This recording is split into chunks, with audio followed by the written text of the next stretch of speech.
morning, everyone. I'm sorry, I don't speak Spanish, so I have opted to speak in English, if everyone doesn't mind. I have actually entered the doctorate, so I've started my doctorate.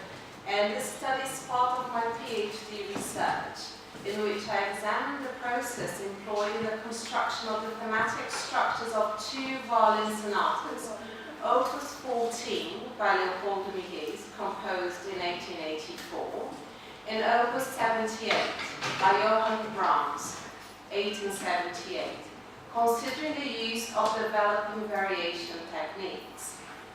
The present paper addresses the German influence on two Brazilian romantic composers, Leopoldo Nuñez and Alberto Nepomuceno. Although a Wagnerian orientation is most commonly attributed to both these composers, this study examines another one, by Brahms, considering the organic thematic structure. Before continuing, I would like to give a brief outlook on Brazil's history up to 1900.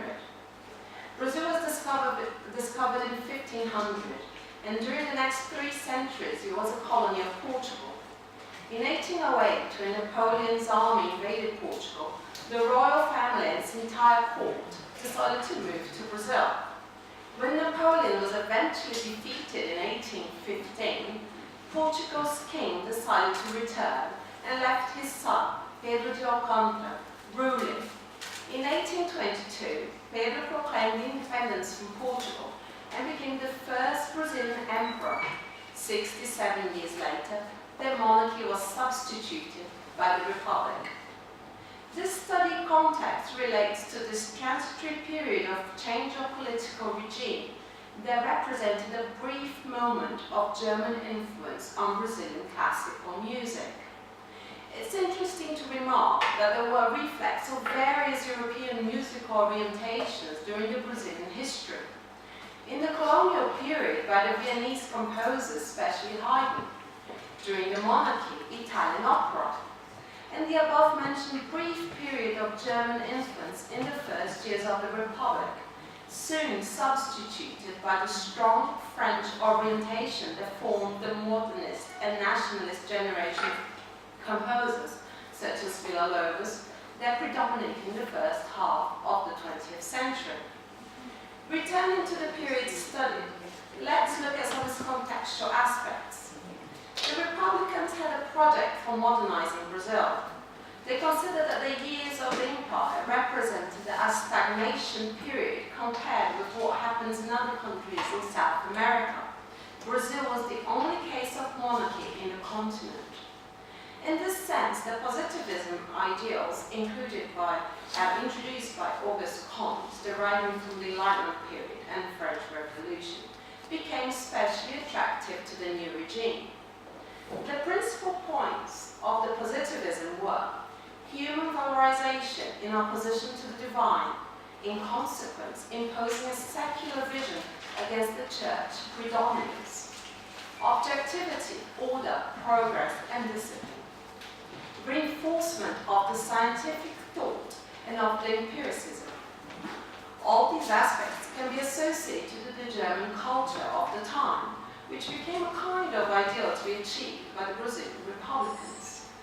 The conquest from the French-Prussian War had transformed the recently unified Germany into one of the most powerful countries of Europe, not only in military, political, and economic terms, but also considering spiritual, social, and philosophical views, which was especially adjusted to the project of modernization intended for Brazil. In music, this project was associated to the so-called music of the future, which basically consisted of works by Wagner and Liszt. This tendency was also directly opposed to the past, since the monarchy era was associated to the Italian opera and sacred genres. With the new aesthetic orientation, performances, and consequently the composition of instrumental music began to be stimulated. This created a completely new relation between public and music. In imperial times, most of the audience of performances, which frequently consist of big and expensive Italian productions, especially imported, were formed by the nobles and rich people. With the Republic, concert halls and musical societies for amateur and professional musicians emerged in Rio de Janeiro, especially destined to the middle-class public, emphasizing chamber and pure music.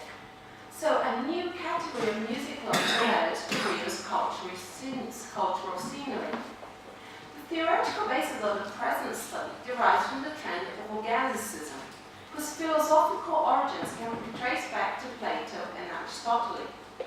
In music, the organic creation reaches its peak during the 19th century, especially in works of Beethoven, Brahms, and Schoenberg. According to Leonard Mayr, the organicist romantic music conception was intensely influenced by Goethe's and Darwin's researches on biological development and evolution.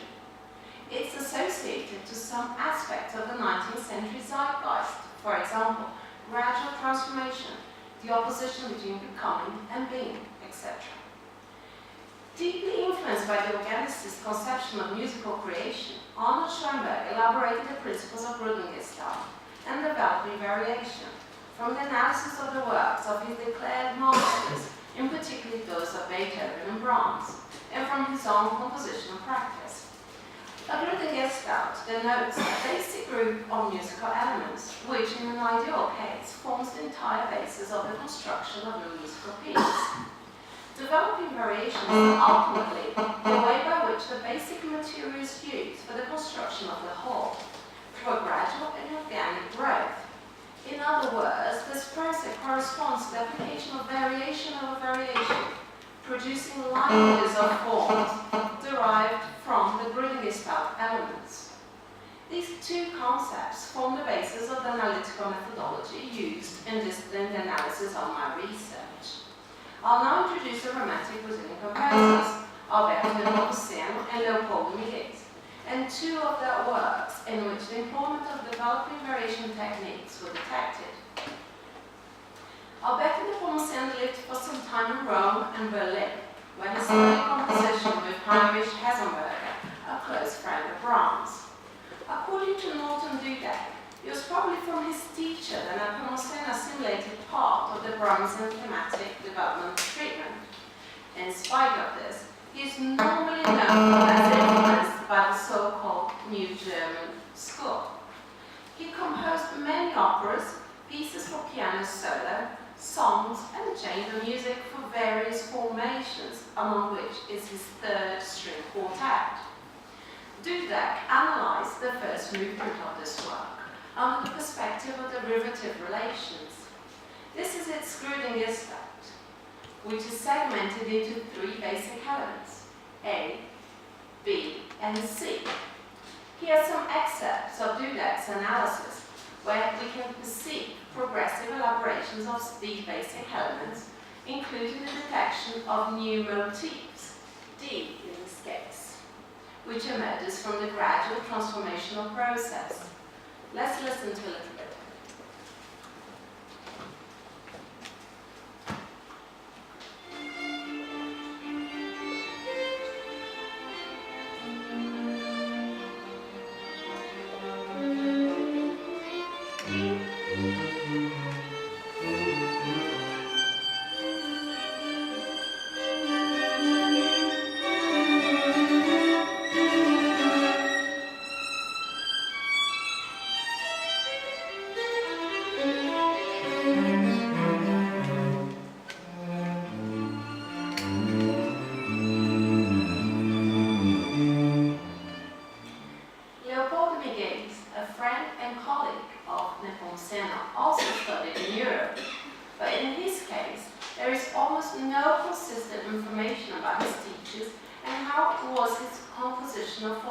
In this period.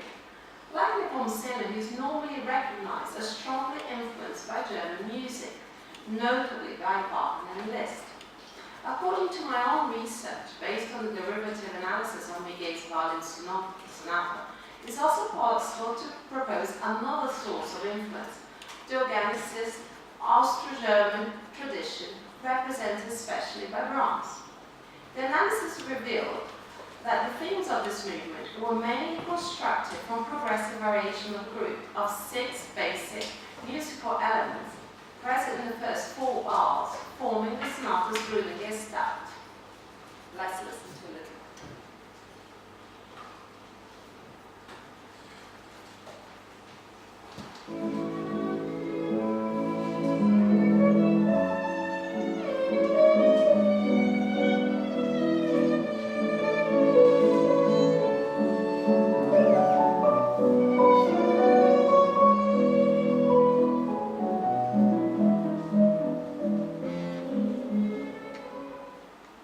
Unfortunately, there is not enough time to go into details of the analysis.